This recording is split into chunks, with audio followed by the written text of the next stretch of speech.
Ya, Assalamualaikum warahmatullahi wabarakatuh. Jadi kita ke transformasi geometri. Nah, ini materi kita untuk 1 bulan ke depan. Nah, sebenarnya apa sih transformasi itu? Jadi mungkin kita bisa ambil beberapa kejadian yang ada di sekitar kita. Ini ada mobil didorong. Nah, ini jelas kan berubah ya, berubah posisinya. Ada lagi nih, ini siapa ini yang bercermin ini? Nah, di sini dia bercermin, terus tampak bayangannya, gitu kan. Terus ada peta. Nah, untuk peta ini sebenarnya kan ukurannya aslinya gambar sebenarnya itu kan besar, cuma dia diperkecil jadi bentuk peta. Terus ini ada yang namanya apa ini? Biang lala. Nah, untuk biang lala ini dia kan berputar, berotasi dengan ukuran derajat yang memang sudah ditentukan. Kemudian nah ini ada foto ya. Jadi apa maksud foto ini? Jadi foto ini maksudnya adalah ada transformasi, ada perubahan ukuran. Jadi ada yang 4 kali 6, kemudian diperkecil 3 kali 4, atau sebaliknya dari 2 kali 3 diperbesar menjadi 3 kali 4. Nah, terus ini mungkin ada yang pernah lihat ya, ini adalah wayang. Nah, wayang ini juga melakukan perubahan transformasi. Nah, transformasinya dari yang mungkin di depan, di belakang digerakkan oleh dalang. Terus ada saat kita ada wayang raksasa, itu kan sebenarnya dia itu kecil, cuma oleh dalang itu dibuat sedemikian sehingga menjadi diperbesar. Sehingga kesimpulannya dari semua kejadian ini, transformasi itu apa? Transformasi itu adalah suatu perubahan, gitu ya.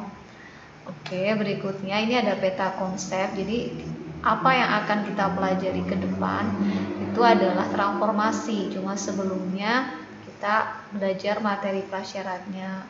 Nah, itu cuma dulu ya. Ini ada fungsi, trigonometris sama matriks. Di transformasi nanti kita ada 4, ada translasi, refleksi, rotasi, dan dilatasi. Oke, nah untuk pertemuan pertama ini kita akan belajar translasi. Nah, translasi tadi yang awal itu ada mobil ya, mobil itu digeser, berubah posisi. Maka gambaran ke depan translasi itu adalah suatu pergeseran. Nah, apa yang akan kamu tuju dalam pembelajaran ini? Jadi kompetensi dasarnya adalah kita membandingkan transformasi dengan komposisi transformasi tapi menggunakan matriks. Nah, terus yang mau diselesaikan adalah geometri transformasi dalam subbab translasi, refleksi, dilatasi, dan rotasi. Nah, dari tujuannya untuk pertemuan ini adalah yang utama itu menganalisis sifat-sifat translasi, kemudian menghubungkan konsep translasi dengan konsep matriks, menemukan bayangan dari hasil suatu translasi, dan pastinya memecahkan permasalahan yang berkaitan dengan translasi menggunakan matriks. Nah, terus mungkin di sini apa sih, kenapa sih kita harus belajar matriks? Jadi apa aplikasinya? Mungkin selain tadi ada mobil yang digeser, kemudian mungkin ada tempat duduk yang digeser dan lain-lain. Nah, mungkin ini ada gambar. Nah, gambar ini itu sebenarnya mengambil dari salah satu permainan yang ada di internet ya. Di sini kamu bisa lihat ada pesawat yang mungkin bergerak, kemudian ini ada pohon juga bergerak, ini ada kincir juga bergerak. Nah, di sini aplikasi translasi yang dipakai itu adalah untuk membuat game. Jadi game ini itu tidak semata-mata langsung jadi, dia pakai program. Nah, programnya ini juga memanfaatkan translasi. Jadi translasi itu kan digeser. Nah, mungkin penjelasannya adalah program ini akan menampilkan objek pohon, awan, dan kincir angin yang bergerak dari kiri ke kanan. Bergerak dari kiri ke kanan ini menggunakan konsep translasi. Nah, cuma untuk yang kincir itu kan menggunakan dasar rotasi. Nah, itu yang selanjutnya nanti. Nah, nanti program akan menggunakan matematika kombinasi, jadi ada dikombinasi antara translasi dengan rotasi, gitu ya. Jadi mungkin ini aplikasi yang sangat nyata. Begitu, lanjut. Nah, kita sebelum masuk ke translasi lebih baik kita ingat dulu ya. Jadi kita coba mengingat kembali. Ini apa ini? Benar ya, ini adalah bidang koordinat. Nah, sekarang coba dari bidang koordinat ini ada beberapa titik, ada P, Q, sama R. Kita cek ya, ini titik P-nya berapa? Ya, jadi berapa titik P? Ini P-nya ke sumbu X itu kan 2, kemudian ke sumbu Y berarti 4, maka diperoleh 2,4. Oke, terus kita ke titik Q. Q-nya ke sumbu X-nya itu -5, sumbu Y-nya 5. Maka titik Q-nya adalah -5,5, gitu ya. Oke, ini R. R-nya naik ke sumbu X-nya -5, ke sumbu Y-nya adalah -3. Maka kita dapatkan titik R itu adalah -5, -3, gitu ya. Sekali lagi ini S itu ke sumbu X-nya adalah 3, kemudian ke sumbu Y-nya adalah -2. Maka kita dapatkan titik S itu 3,-2. Gitu ya. Oke, berikutnya apalagi yang kamu harus tahu di sini itu ada yang namanya matriks ya. Jadi dari tadi kita menyebut matriks gitu. Apa yang akan dipakai di sini itu ada penjumlahan dan pengurangan matriks. Masih ingat ya? Jadi kalau ada matriks seperti ini, maka hasil dari matriks ini ayo berapa?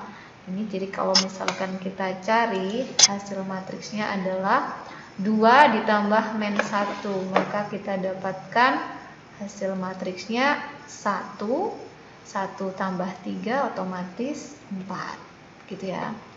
Oke, bawahnya ini ada -2, pengurangan ya berarti ya, -5, maka kita dapatkan hasil matriksnya adalah -7. Ini 4 kurangi -6, berarti ini jadinya plus, kita dapatkan nilai 10, gitu ya. Maka dapat kita simpulkan saat kamu ketemu matriks yang nilainya itu X sama Y ditambah dengan AB, maka kamu dapatkan hasil dari matriks itu adalah berapa? Ini hasilnya adalah hasilnya adalah X ditambah A, gitu ya. Terus yang bawah itu Y jelas ditambah dengan B, gitu ya. Oke, berikutnya. Nah, ini setelah kamu tahu bahwa kita sudah belajar matriks sebelumnya sama koordinat, sekarang ke konsep translasi. Konsep translasi itu mungkin kita bisa menggunakan dasar papan catur. Nah, di papan catur yang biasanya main catur atau mungkin melihat gitu ya. Misalkan di sini kita awalnya posisinya adalah di sini. Kemudian dia harus bergerak gitu ya. Berpindah posisi karena memang harus main gitu ya. Itu mungkin awalnya di sini. Apa yang terjadi? Jadi kalau kamu perhatikan, maka di sini itu terjadi pergerakan. Pergerakannya itu ada ke kanan. Jadi ini aturannya kan ke kanan 1, 2, 3, 4. Gitu ya, ke kanan 4. Kemudian ini naik. Nah, naik berapa ini?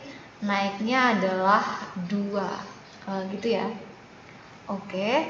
Terus apakah akan ada perubahan posisi? Benar, ada perubahan, dia ke kanan 4, kemudian ke atas 2. Nah, sekarang ini kita coba kalau bergeser lagi. Kalau bergeser lagi ke sini. Nah, bagaimana perubahannya? Jadi mungkin perubahannya itu dia sekarang ke bawah. Nah, ke bawahnya berapa? Kita cek ya. Jadi ini ke bawahnya 1, 2, 3, 4, 5. Ke bawah 5, kemudian ke kiri 2, gitu ya. Jadi tadi ini ke bawah. Nah, atas bawah itu kita pakai koordinat itu berarti Y. Nah, kalau ke bawah itu berarti -5, gitu kan. Kemudian ke kiri itu berarti -2. Nah, untuk yang tadi Itu kan kita pakai dasar awal tadi kan ke kanan. Ke kanan itu berarti positif karena kanan kiri itu y x ya itu ya. Berarti plus 4 kemudian ke atas. Nah, itu juga positif berarti plus 2. Gitu ya. Jadi konsep dari translasi itu perubahan posisi, bisa ke kanan kiri, bisa ke atas atau ke bawah. Jadi ada kanan kiri, ada atas bawah. Itu adalah konsep dari translasi. Oke, selanjutnya ya. Nah, coba ini kamu perhatikan. Kita amati dulu gambar ini. Nah, dari gambar ini itu kita disediakan segitiga. Nah, segitiganya itu ada A, B, C. Ini ada koordinat semuanya ya. Jadi A-nya jelas ada berapa. Kita coba cek dulu. A-nya itu berapa. Nah, A-nya itu koordinatnya adalah 2, min 1. Nah, pergerakan A ke A aksen. Nah, sekarang kamu cek ya. Ini dari 2 ya, dari 2 kita pakai biru. Oke. Ini awalnya kan 2, gerakannya ke kanan. Nah, itu berapa? Kita lihat ya. 1 2 3. Berarti kan ke kanan, berarti plus 3. Kemudian posisi kanan kirinya itu kanan. Atas bawahnya bagaimana? Nah, ini awalnya A, kemudian A aksen di sini berarti ke atas. Nah, ke atas itu berarti kan ke atas 1. Oke, berarti ini plus 1. Nah, dengan cara yang sama kamu nanti bisa cek untuk posisi C.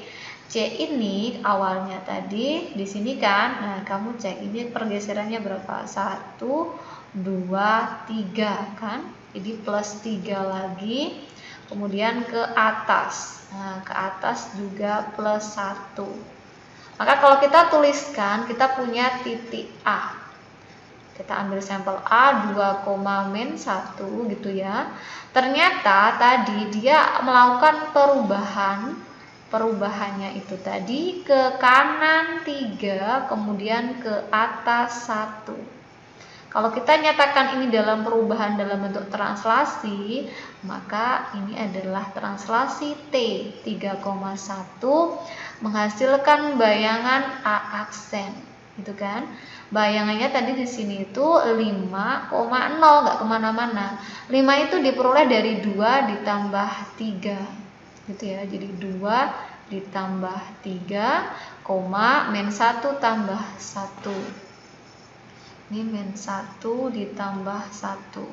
Kita dapatkan bayangan A aksen adalah berapa ini?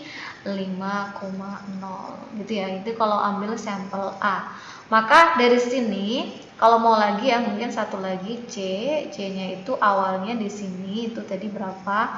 4,1 ya. Jadi ini C 4,1. Nah, dia melakukan translasi lagi tadi ke kanan ya, ke kanan berarti 3, kemudian ke atas 1 menghasilkan bayangan C aksen. Itu kalau kita tambahkan langsung 4 sama 3 itu berarti 7, kemudian 1 sama 1 itu 2. Nah, mungkin kita cek betul apa tidak di sini itu 7 ya, udah benar, kemudian 2. Maka dapat kita mungkin diambil kesimpulan gitu ya, saat kamu punya titik di mana titiknya itu adalah XY ya. Oke, dilakukan suatu translasi. Nah, translasi kita adalah T. T-nya X salah AB gitu ya. AB. Maka kamu dapatkan titik yang baru itu X aksen Y aksen. Nah, X aksen Y aksennya itu mempunyai koordinat X ditambah A, kemudian Y ditambah B gitu ya. Maka ini adalah jawaban dari suatu translasi ya. Jadi ini penting. Nah, kita kotak dulu. Oke. Gitu, itu secara koordinat gitu ya. Oke, selanjutnya. Nah, sekarang tadi berdasarkan sebelumnya kita dapat simpulkan bahwa apa sih sebenarnya translasi itu. Jadi translasi itu adalah suatu pergeseran gitu ya. Jadi ditekankan dia suatu pergeseran yang memindahkan setiap titik pada bidang dengan jarak dan arah tertentu. Nah, arahnya tadi bisa plus, bisa negatif gitu ya. Oke. Nah, sekarang kalau misalkan kita ambil titik translasinya AB, ditulisnya dalam bentuk TAB gitu ya. Itu adalah A-nya itu jarak dan arah perpindahan secara horizontal. Secara horizontal itu bisa kita bilang bahwa dia arah dalam bentuk X gitu ya. Terus untuk yang B itu jarak dan arah perpindahan secara vertikal. Secara vertikal ini bisa kita katakan dia dalam Y. Gitu. Oke, selanjutnya kalau dilihat secara grafik seperti ini. Jadi ada gerakan di sini ya, secara vertikal itu A. Jadi secara vertikalnya adalah A, ini A, berarti ini adalah X-nya. Gerakan X gitu ya. Kemudian ini secara horizontal, horizontalnya berarti Y. Itu kita dapatkan mungkin kesimpulannya adalah titik A, X, Y ditranslasikan oleh T menghasilkan titik A aksen yaitu X aksen dan Y aksen dengan rumus ini. X aksennya adalah X plus A, Y aksennya adalah Y plus B. Tuh. Sekarang kita coba ke contoh soal. Iya, contoh soalnya bisa dibaca. Translasi T yaitu isinya P sama Q memetakan titik K 1,2 ke titik K aksen 5,7. Nah, kamu diminta menentukan berapakah translasi. Tentukan translasinya. Nah, berarti kita mencari P sama Q. Sekarang kita jawab. Nah, tadi kita dapat rumus bahwa untuk mendapatkan translasi gitu ya, itu diperoleh dengan ditambah K, ditulis dulu K. Nah, K-nya adalah 1 min 2. Nah, ditranslasi T. Nah, T-nya adalah P sama Q menghasilkan K aksen. K aksennya adalah 5,7. Nah, di sini.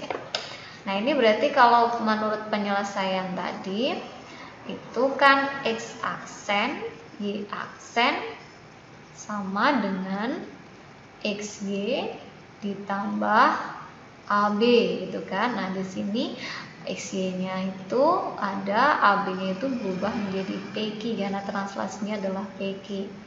Nah, ini sekarang kita masukkan aksennya itu adalah 5,7 ya. XY-nya adalah 1 min 2 ditambah PQ. Nah, kan ini sudah bentuk matriks. Kalau kamu ingat penyelesaian matriks, untuk mendapatkan PQ tinggal ini pindah kiri. Jadi di sini tinggal 5 dikurangi 1, 7 dikurangi min 2, jadinya plus 2. Itu adalah PQ-nya. Nah, kita dapatkan PQ itu sama dengan 9.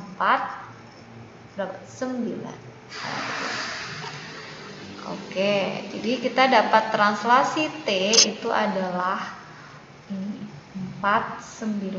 Ini translasi dari T. Oke, berikutnya. Nah, ini ada soal lanjutan dari soal yang tadi. Tentukan bayangan segitiga ABC, A, B sama C oleh translasi yang diperoleh dari titik A.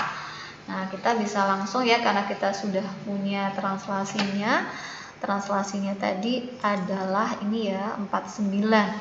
Jadi kalau langsung maka kita dapatkan titik A, A-nya tadi A-nya itu 2,4 ditranslasi T. Nah, T-nya adalah 49.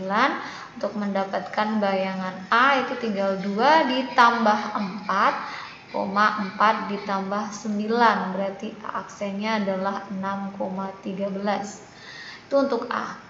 Untuk B, sekarang diambil B-nya min 3,6 di translasi yang sama yaitu T 49 maka kamu dapatkan B aksen kita tambah min 3 tambah 4 dan 6 tambah 9. Didapatkan B aksennya 1,15 gitu ya. Sekarang yang C, C-nya 1,8 ditranslasi T, T-nya 1, bukan 1,8 ya.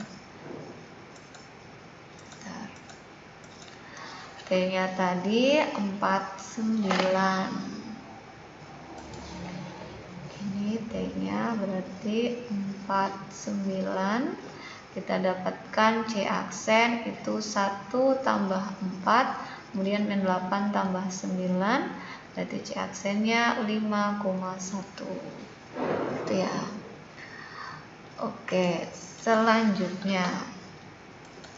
Ini ada contoh soal lagi. Nah, untuk contoh soal yang ini itu bentuknya adalah garis. Jadi, tentukan bayangan garis Y yaitu 5x min 3. Y sama dengan 5x min 3 oleh translasi T 2 min 4. Nah, di sini kita pakai konsep garis, berarti garis itu masih dalam bentuk titik. Jadi, titiknya itu masih utuh yaitu bentuk XY, tidak ada angkanya ya. Jadi ada XY gitu. Atau langsung X aksen Y aksen boleh, kita dapatkan dari X plus Y. Oh salah, bukan X plus Y tapi X plus A ya. Di sini ya kita pakai translasinya adalah A. Nah, berarti ini nanti sebagai A, ini sebagai B. Jadi X plus A, kemudian Y plus B. Nah, konsep dari bayangan, jadi kan bayangan itu kan harus aksen ya. Jadi tadi kita punya X itu aksen, maka kita mau mengganti Y sama X di sini itu dalam bentuk aksen. Nah, kalau kita masukkan berarti kan X aksen, Y aksen sama dengan X. X-nya nggak tahu, A-nya tahu 2, Y-nya nggak tahu, B-nya min 4. Kalau ini masuk sini tuh nggak bisa, ini tuh adanya X sama Y, kita dapat hasil akhirnya X aksen. Dari sini kita dapatkan X aksen sama dengan X plus 2. Nah, kita butuhnya bukan aksen tapi X, berarti kan dibuat X sama dengan X aksen min 2, jadi 2-nya pindah kiri. Dengan cara yang sama, Y aksen sama dengan Y min 4, maka kita dapatkan Y sama dengan Y aksen plus 4. Hasil dari X sama Y ini kita bisa substitusi ke garis. Jadi garis kita itu kan Y sama dengan 5X min 3. Maka Y-nya kita dapatkan Y yang baru hasil translasi, yaitu Y aksen plus 4. X-nya pun sama, itu dapat X hasil translasi, yaitu X aksen min 2. Ini dilanjutkan min 3. Ini sudah bentuk aksen, kita selesaikan, ada kurung berarti dibuka ya kurungnya ya. 5X aksen min 10 min 3. Nah, kita dapatkan Y aksen plus 4 sama dengan 5X min 13. Ini masih aksen gitu ya. Nah, kalau kita buat sama bentuknya Y sama dengan berarti 5X aksen min 13 pindah kiri min 4 ya. Kita dapatkan 5X aksen min 17. Karena ini bayangan sudah dalam bentuk aksen, kita bisa hilangkan aksennya. Karena pada akhirnya bayangan sama garis awal itu tetap bentuknya garis, jadi bisa dihilangkan aksennya. Gitu, itu jawabannya. Gitu ya. Oke. Berikutnya itu untuk garis. Nah, sekarang tugas kamu adalah kerjakan soal di bawah ini ya. Tentukan hasil translasi setiap titik berikut. Nah, tadi sudah dipaparkan caranya ya. Nah, untuk yang B mungkin T1 dilanjutkan T2, itu berarti T1 dulu ditambah baru kemudian T2. Untuk soal yang kedua, garisnya ini ditranslasi oleh itu sesuai yang sudah dijelaskan tadi. Untuk yang sudah kamu kerjakan nanti boleh di-upload ya di Google Classroom. Jadi silahkan di-upload di Google Classroom. Nah, untuk bahan renungan di rumah ini untuk dikerjakan ya, nggak cuma direnungkan. Silahkan dibuka di buku siswa Matematika Wajib kelas 11 halaman 131, 132.